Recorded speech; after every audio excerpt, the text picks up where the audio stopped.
مار پڑ رہی ہے جہنم میں ہوں، لیکن جس انگلی سے میں نے اپنے پیارے نبی کا میلاد مناتے ہوئے اپنی لونڈی کو آزاد کیا تھا اس میں سے پانی بہ رہا ہے اور میں چوس کے پیاس بجھا رہا ہوں، ذرا مجھے بتائیں انصاف کے تقاضوں کو پورا کرتے ہوئے میرے نبی کے ہاتھوں سے انگلیوں سے پانی کے چشمے جاری ہوں، یہ میرے نبی کا معجزہ ہے، اور اللہ نے میرے نبی کے معجزے کا توڑ کسی نبی کو بھی دیا؟ جب یہ لوگ میرے نبی کے معجزے کا توڑ ایک کافر کو دے دیتے ہیں، خدا کا غضب جوش میں نہیں آئے گا؟ بولو، معجزہ کیا رہا پھر؟ معجزے کا معنی ہی ہے جس کے مقابلے میں ساری دنیا عاجز آ جائے اور اس کا توڑ نہ ہو سکے۔ میرے بھائیوں، خدا کے لیے بدعات کو فروغ دینے کے لیے ان کہانیوں پہ کان مت دھرا کریں۔ یہ کہانیاں ہیں، کہانی ایک طرف، خواب ایک طرف، کافر کا خواب ایک طرف اور قرآن ایک طرف۔ میرے رب نے فرمایا تبت یدا ابی لہب، دونوں ہاتھ تباہ ہو گئے ابو لہب کے۔ کتنے ہاتھ؟ نہیں بولے کتنے ہاتھ؟ یہ تو نہیں فرمایا کہ 9 انگلیاں تباہ ہو گئیں، بولو، اور دونوں ہاتھوں میں کتنی انگلیاں ہوتی ہیں؟ 10۔ دونوں ہاتھ تباہ ہو گئے تو معلوم ہوا کہ بابا کی 10 انگلیاں کیا ہو گئیں؟ تو میلادی بابا اب کہاں سے پانی چوسے گا؟ کہاں سے پانی چوسے گا؟ میرے نبی کے معجزے پہ ڈاکہ مت ڈالیے، میرے نبی کے مقام کو مجروح مت کیجیے، یہ میرے نبی کی شان میں بدترین گستاخی ہوگی اگر کوئی کہے کہ میرے نبی صلی اللہ علیہ وسلم کے معجزے کے بقدر ایک طاقت اللہ نے ایک کافر کو عطا کر دی تھی، پھر اس میں میرے نبی کے معجزے کا مقام باقی رہتا نہیں ہے، مجروح ہو جائے گا۔ تو عرض یہ کر رہا تھا، آپ علیہ السلام کو جو مقام ملا وہ کسی نبی کو، میرے نبی کو جو معجزہ ملا وہ کسی نبی کو۔ حضرت سلیمان علیہ الصلاۃ والسلام اور حضرت داؤد علیہ الصلاۃ والسلام دونوں باپ بیٹا ہیں، اور حضرت سلیمان علیہ السلام وہ عظیم پیغمبر ہیں کہ قرآن جن کے معجزات گنواتا ہے، سورہ نمل کے اندر بھی، سورہ سبا کے اندر بھی، تو کہتے ہیں علمنا منطق الطیر، جب پرندے آپس میں چوں چاں کرتے ہیں تو ہم ان کی بولیاں بھی سمجھ لیتے ہیں۔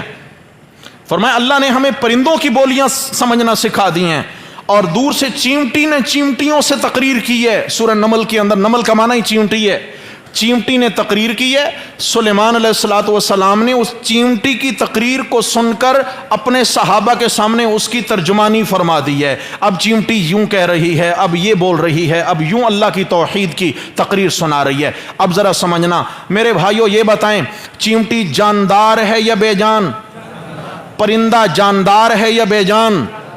ہاں، ان کی بولیاں سمجھنا بڑا کمال ہے، بڑا عظیم معجزہ ہے، بڑے کمال کی بات ہے، لیکن قربان جاؤں میرے نبی صلی اللہ علیہ وسلم کا معجزہ بھی دیکھیے۔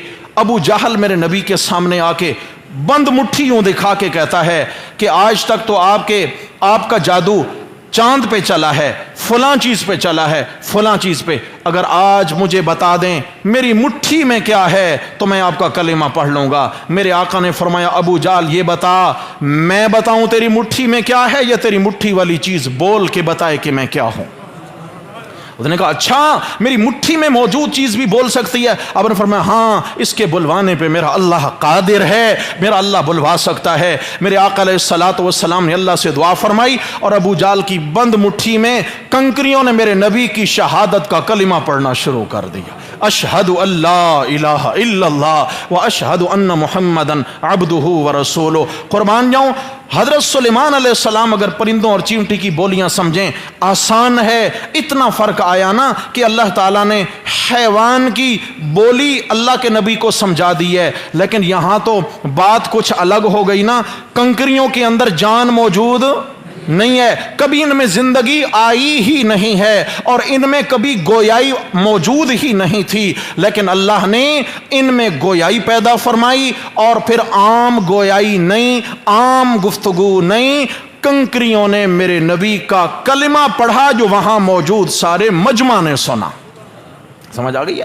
سارے نبیوں کو معجزات ملتے مگر جو میرے آقا کو ملے ان کا کوئی مقابلہ، اس پر انشاءاللہ بات ہوگی۔ آپ علیہ الصلوۃ والسلام کے معجزات کتنے عظیم ہیں اور ان سے ہم نے کیا سبق حاصل کرنا ہے، انشاءاللہ ان پہ میرے رب نے توفیق نصیب فرمائی۔ اگلے جمعہ بھی بات ہوگی انشاءاللہ۔ دعا ہے اللہ جل شانہ مجھے آپ کو دائمی سلامتی کے ساتھ، صحت اور ایمان کی سلامتی کے ساتھ اپنے دین سے جڑے رہنے کی توفیق نصیب فرمائیں۔ اقول قولی ھذا استغفر اللہ۔